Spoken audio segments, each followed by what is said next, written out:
9 times out of 10, they will look at the drummer. The drummer is doing something wrong. There's a forensic approach when a drummer becomes a producer. I'm the drummer for a super soul band, Banned. I'm the drummer for a John Mayer trio. Yeah, but it's just one Golden Stones. It's just a band.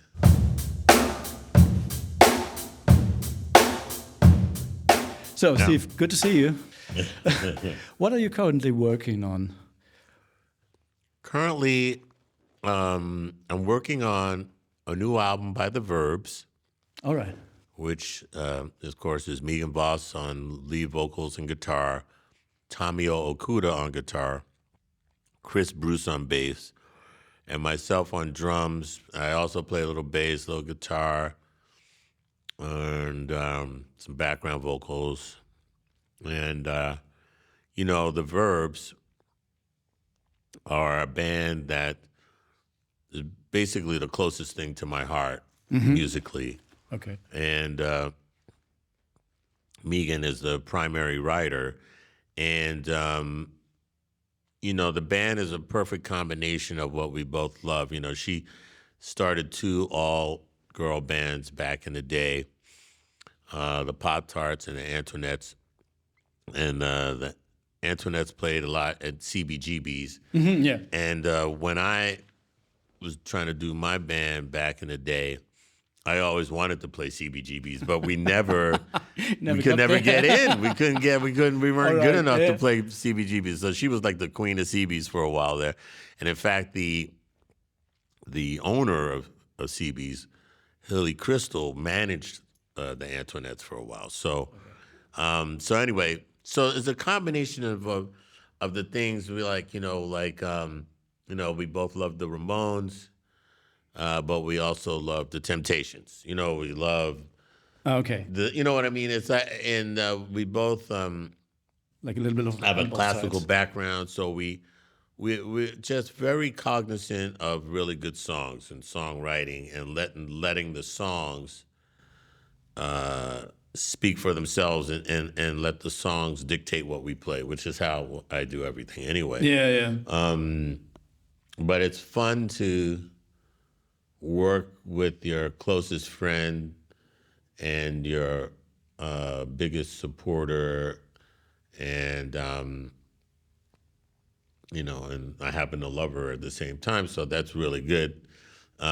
It's just a great thing to wake up and hear her working on a new song, or us writing a song together, and then we just go and start recording it. Mm-hmm. It's a real blessing. I can't really imagine being any more blessed and lucky than to have that kind of thing happening in your life. So with that in mind, everything else is gravy. So I'm going into the studio. I'm producing Buddy Guy this summer. Oh, perfect. And that's going to be amazing. I just finished producing Robert Cray's new album. Okay. Which we did in Muscle Shoals. It's amazing. We are finishing up a documentary that I've been making on Willie Mitchell, the great producer, composer. I've been making it for over 10 years. We're going to finish it this year. I'm also working on a posthumous Tony Joe White album that we started right before his untimely passing. So we have a lot of great music that we're working on, that we're very proud of, and it makes for an exciting time in these troubled times. It really gets us through the low-grade depression that the whole world is under right now because of the actions of a few very corrupt and evil people. And it's a weird sad but true thing, but it's also kind of keeps you on the mission. Our mission is to create and to bring some joy to the world and to enlighten and to provoke thought. And music or any kind of art is the best way to do that, especially when people are trying to oppress you and to just basically dictate the wrong way to be. Yeah. So we are on a mission at the same time. Yeah. And speaking about of producing, what do you think is the link between producing and drumming? Is there any kind of special link? Because often drummers are producers. Well, my theory is, I can just talk about what I see. There's a forensic approach when a drummer becomes a producer. And let me explain. So when you're a drummer on a recording session and something doesn't go right in the very beginning of the session or whatever, or the producer's not satisfied or the artist or whatever, 9 times out of 10, they will look at the drummer. The drummer is doing something wrong. Okay, Yeah. It doesn't feel right, or you're not playing the right thing. Blah, blah, blah, blah, blah, blah. Even if you're playing the perfect take freaking thing. Okay, Yeah. so once you know that that's going to happen, you train yourself to decipher what is wrong. You may know that the bass player is rushing, or that the piano is out of the pocket, or the guitar player is playing the wrong feel, or whatever. You might know it, even if the producer doesn't know it, the artist doesn't know it, or whatever. Yeah. They don't know. They just know that, well, something's wrong, so it's got to be in the drums, because that's the foundation. So once you figure that that's going to be part of your skill set, that's one of the foundations of production, to discover what is not going right. Okay. And so you become very aware and extremely astute through survival, because basically your ass is on the line every time something goes wrong. It sounds like. And so you become very good at it, if you do a lot of sessions, Yeah. And then it becomes second nature. And then you also start to identify the players that are very cognizant of that as well. And then you start to surround yourself with those type of players who understand the nature of the DNA of creating a track, Okay. and everything that comes along with recording, Yeah. because it's different than playing live. Yeah, absolutely. Yeah. Maybe that's the reason why. And you're right, there are several, drummers who have become great producers. One of my favorite producers of all time was a drummer, Jimmy Miller. He brought he brought the American funk rhythm thing to England when he worked with Stevie Winwood, Yeah. with Spencer Davis. Spencer Davis, yeah. And then, of course, what he did with the Stones. Okay. I mean, he brought the funk to the Stones. And No now- doubt about it. Okay. And now you bring fun to to the Stones. No, he brought the thing to the Stones. So he's one of my favorite drummers / producers. But all of them, whether it's Earl Palmer or, any of the legendary, well-recorded drummers, they all have production skills, because, see, once you set the tone for a session, you are automatically a co-producer. So a lot of these guys, like Hal Blaine, should have gotten co-production on just about everything he played on, but he didn't. Yeah. But he's the one that chose the sound. He created the feel, and the list goes on and on about what he contributed to the outcome of one of the millions of records that he played on, and he wasn't just the drummer. Yeah, that's true. Yeah, absolutely. Yeah. And that's one of the things. It's still one of my pet peeves about the whole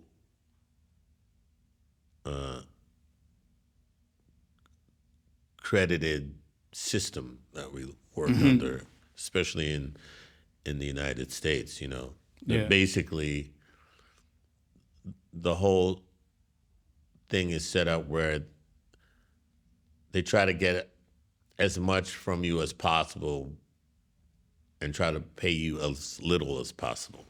It's the usual thing, It's right? like the Western world. Yeah, absolutely. Yeah. It's a very Western thing to do. It's not an Eastern philosophy. Because very- everyone is involved. Very Western, Yeah, you know. it's a group achievement. And, Yeah.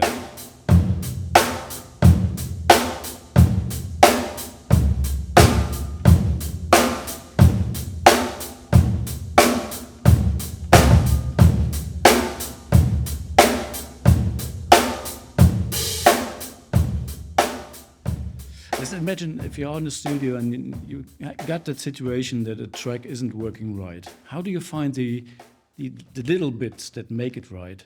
Because playing a groove or something, that's not. I'll give you a the main perfect point. example Yeah. that will sum up this kind of thing. So I'm in the studio, Power Station Studio A, recording with one of my favorite artists of all time, Chrissy Hynde. Yeah. And we are recording a song called Don't Get Me Wrong. And in the very beginning of the session, now they called me in through Jimmy Iovine, and I met Chrissy a little beforehand, and we were having a good time playing together. So, let's go in the studio, and she's starting to record an album. It later became known as Get Close. And she had various drummers on it. And so I played on the one song, and in the very beginning of the session, it wasn't going right. And here again, they were trying to figure out what's wrong. And now, they have this Steve Jordan guy. He's supposed to be so good. Why is it not sounding so good? Yeah. All right. See what you mean. So I say, okay, here's the problem. And first of all, it's a very chauvinistic approach they were taking. So she's a woman and she's playing guitar. Now, they're not taking into account that she wrote the song and she's the guitar player in the band, and the sound of the band is her. But of course, since she's a woman guitar player, they don't have her up in the headphones because they have Robbie McIntosh up in the headphones, because he's a man and he's supposed to be a really great guitar player, which he is, and he's Absolutely. a wonderful person. Yeah, sure. He's a wonderful person, and he's a great guitar player and even a better person. But he's not the sound of the Pretenders. Yeah, that's Chrissy Hynde, right? So after we go through this whole exercise of trying to figure out what's wrong and why we're not clicking, I said, this is what's happening, guys. And I'm really addressing it to the control room. I said, you guys don't have Chrissy Hynde's guitar up in the headphones, and she's the sound of the band, and she wrote the song, and so you're not hearing the songwriter's guitar. And so, of course, it doesn't sound like the Pretenders because you don't hear the Pretenders. She is the Pretenders. Yeah. Turn her up. As soon as they turned her up, it sounded like the Pretenders. Oh, now we hear the song. Yeah. Duh, and the rest is history. And did you adjust your drumming? No, that I part? knew what, because I was listening to it. I knew what I didn't have to change a freaking thing. Oh, okay. See what you mean, yeah. I didn't have to change a thing. Yeah, okay. Because I was playing with her because I'm a fan of the Pretenders. So I was listening to her. Okay. But nobody else heard her, so nobody else sounded like the Pretender. You know, it's like that thing, you know. You know, speaking of the West, is very chauvinistic type of approach to recording. So once I identified that, which wasn't my job to do. we are coming back to producing again. Exactly. Right? Yeah. You know, so basically I was a ghost producer on the record. Yeah, okay. Yeah, for real. And how would you adjust your sound during a session? According to the song? Or how do you get the information out of the song, what the song requires from the drums? Well, I have the same approach. I've had the same approach for over 30 years. I play the song first. Yeah. So since I was hearing the song, and since I was listening to her, I hit this groove, and which ended up being what you hear on the record. Okay. You know, it's just that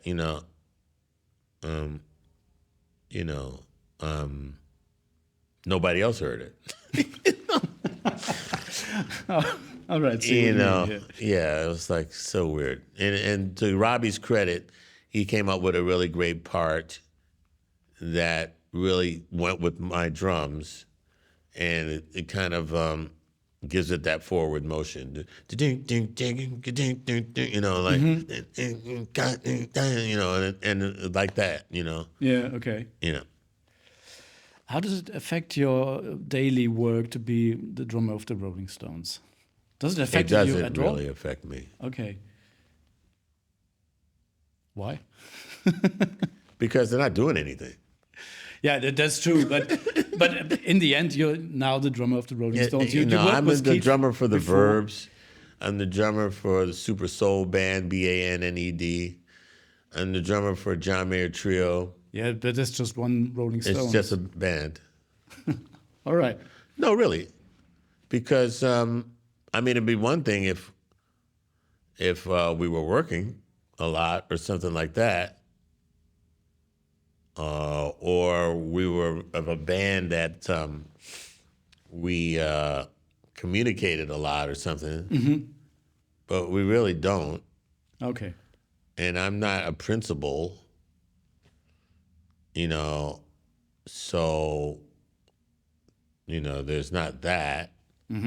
And,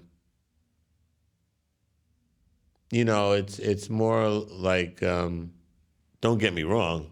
I love playing with the Stones. Absolutely, yeah. Who would not? Because I love the way Charlie played with the Stones, and I tried to stay true to his heritage, yes, and the mark that he made. I'm not going in there trying to reinvent the wheel. I'm a fan of the records. I love all the Jimmy Miller records in particular. So I actually try to stay closer to the recordings than what they morphed into over the years. Yeah, sure. And no other band had that history of touring. If you're the band, if you've been together for 60 years, you're not going to play. No, you're not going to want to play the songs the same way. Absolutely not. Yeah. But the other thing is, when you start to play the songs and just get through the songs and not really have them resemble the stuff that was really good about those songs, then it's time for a rediscovery. Yeah.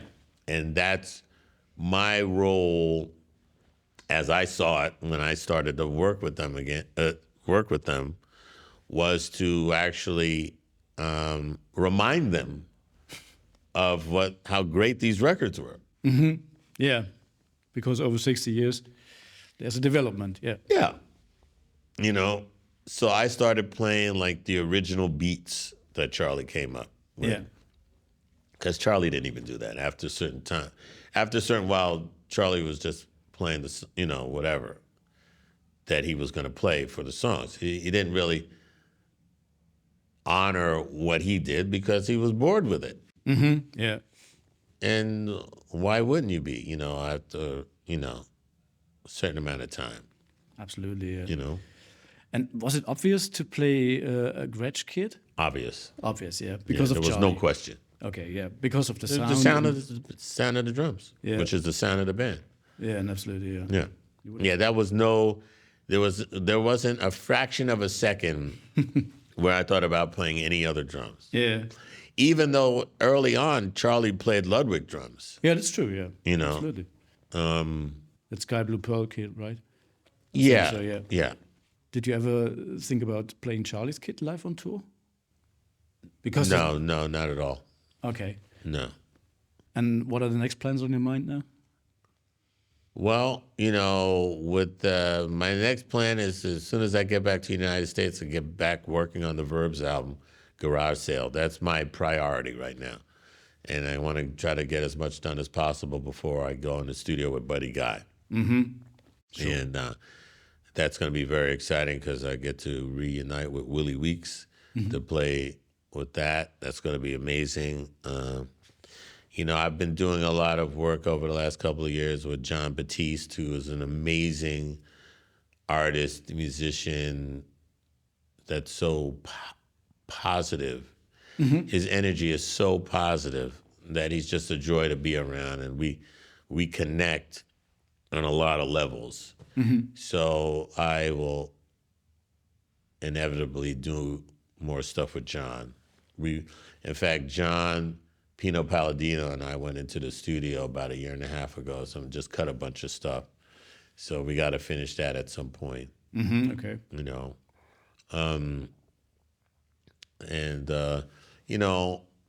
Megan and I are the artistic directors for the Jazz Foundation of America.